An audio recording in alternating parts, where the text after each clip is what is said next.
पति देव मायके में इतना काम नहीं करना पड़ता था। भरी ठंड में वर्षा चाय का कप लेकर उदासीनता से बैठ गई और आंखों से आंसू टपक पड़े।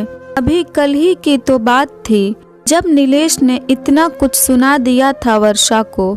लेट लतीफ हो तुम वर्षा, इतनी ढीली लड़की आज तक जिंदगी में नहीं देखी। तुम अपने मायके में भी ऐसे ही काम करती थी क्या? नीलेश भड़कते हुए बोला।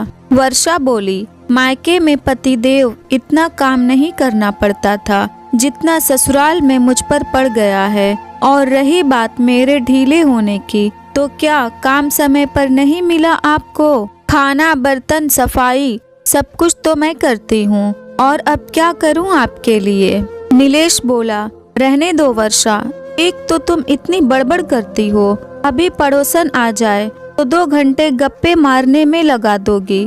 तुम जैसी औरत से शादी करके फंस गया हूँ। तैयार होने में 1-1 घंटा वेस्ट कर देती हो। वर्षा, तुम हर बात पर मुझसे बहस करती हो, जो मुझे बिल्कुल भी नहीं पसंद। वर्षा इस बारी कुछ ना बोली। वह जानती थी नीलेश से बात करने का कोई फायदा नहीं। नीलेश ने कभी कोई भी काम में वर्षा का सहयोग नहीं किया था, बल्कि हमेशा हर काम में नुक्स ही निकाले थे। नीलेश जब वर्षा को डांटता तो न आव देखता न ताव, ससुराल वालों के सामने ही शुरू हो जाता। नीलेश की माँ और बहन खूब मजा लेती जब नीलेश वर्षा को सबके सामने भला बुरा कहता। वर्षा ने अब बहस करना छोड़ दिया था, फिर भी नीलेश ने उसे टोकना नहीं छोड़ा था।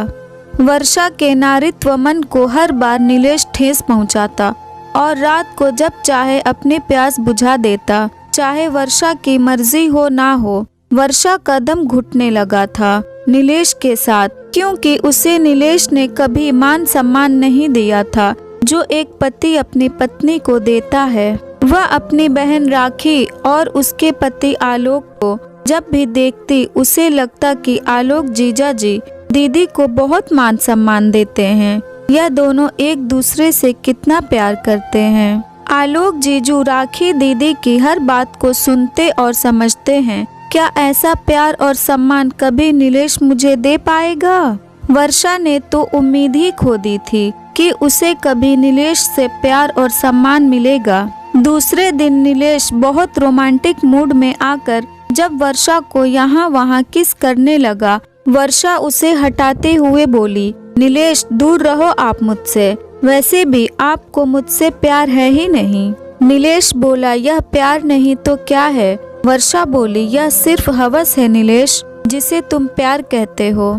फिजिकल होना प्यार नहीं होता, बल्कि अपनी पत्नी को मान सम्मान देना, उसकी केयर करना, वह जैसी है उसे वैसे ही अपनाना प्यार है। जब चाहे तुम मुझे डांट फटकार देते हो, यह भी नहीं देखते कि आसपास कौन है। आप ही जब मेरा सम्मान नहीं करोगे तो कौन मेरा सम्मान करेगा नीलेश? आपके कारण आज घर में मेरी फूटी कौड़ी जितनी भी इज्जत नहीं रह गई है। सास और ननद का तो मैं सह गई, मगर कल जब हमारे छोटे बेटे गोलू ने भी मेरी बेइज्जती कर दी तो मैंने बोला, गोलू तुम ऐसे कैसे बात कर रहे हो? तो वह बोला, आपसे सभी ऐसे ही तो बात करते हैं मम्मा, उन्हें तो कुछ नहीं कहती। नीलेश, कल मेरे मातृत्व को ठेस पहुंची है। वैसे भी मेरा नारीत्व तो कब से मर चुका है, मगर अब मैं अपने मातृत्व की रक्षा जरूर करूंगी।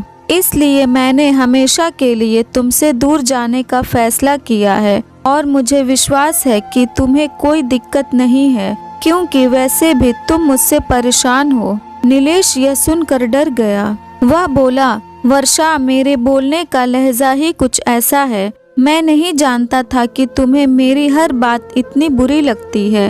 वर्षा बोली, नीलेश तुम्हारे यह मीठे डायलॉग सिर्फ आज रात तक ही रहने वाले हैं। कल तुम वापस से वही बेदर्दी नीलेश बन जाओगे जो जब चाहे चिल्ला सकता है, क्योंकि वह एक मर्द है। नीलेश ने वर्षा से सॉरी कहा, मगर वर्षा उस तरफ मुंह करके सो गई।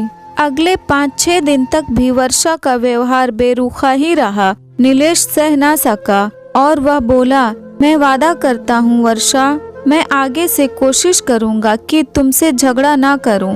वर्षा ने अब भी कोई प्रतिक्रिया नहीं दी, क्योंकि इस बार वह एक कड़ा फैसला लेने का इंतजार कर रही थी। नीलेश भी इस बार वर्षा के इस रवैये से डर चुका था। अगर ये स्टोरी आपको अच्छी लगी तो इस वीडियो को लाइक करें और नए हैं तो हमारे चैनल को भी सब्सक्राइब करें।